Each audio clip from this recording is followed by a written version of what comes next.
Mike, how's yours now? So, did it feel good coming back?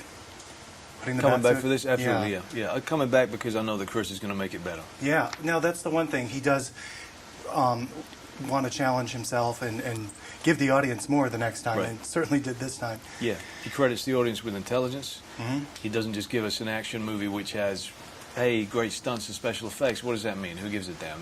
That's in every movie now. They're wonderful, but they're only really wonderful if they're in the context of a good story, and you get a hell of a good story here. And your co-stars, too. He hires actors. Fantastic Oscar cast, winners, you know. Oscar nominees. Exactly. You know, I mean, look, it's a director's medium. Everything eventually falls to him, you know. Mm-hmm. I play my part, but it's a piece of the puzzle. He puts together that piece of the puzzle. So ultimately, look, he deserves the credit completely. Any director deserves the credit completely. If the movie is fantastic, it's because of him.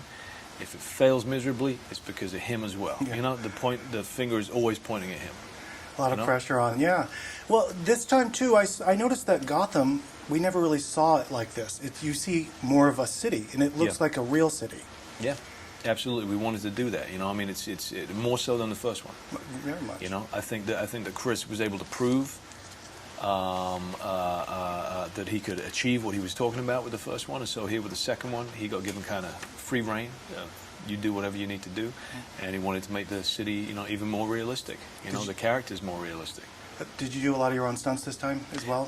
All of the fighting completely, which was possible not only because I knew better the Casey fighting method, but also because with the new advanced batsuit, I was able to. The other batsuit, you actually had to fight against the suit in order to be able to do the moves. This one, it worked in coordination with it. I was more mobile. I could move myself. I like doing as many stunts as I can. Buster, my double, who's fantastic, I'm quite happy to let him do the stunts where he is flying at 30 miles an hour into a concrete pillar.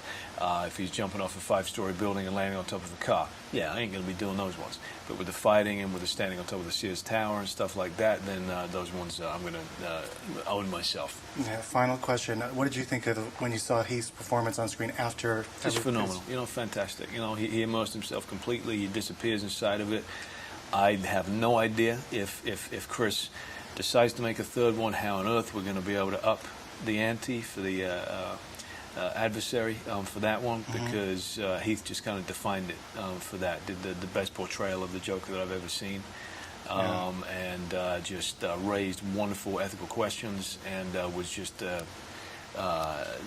incredible talent to work kind of opposite. questions? Well, with the ethical questions of him kind of raising up a mirror to the hypocrisy of people's moralities, that they have a price, they can be bought, you know, and that when it's inconvenient or when they have to sacrifice for themselves, suddenly they're not so heroic, you know. And he enjoyed that game. That's what the Joker was showing, and he believed that he could also find a point at which Batman would break. And loved finding that Batman was just as uncompromising as him, but with the one point that Batman does have a weak point because he has morality, and he will not kill, and the Joker does not have that rule at all. But he came very close to testing Batman with that rule and whether he would break that one cardinal rule of his. Congratulations. Good to see you again.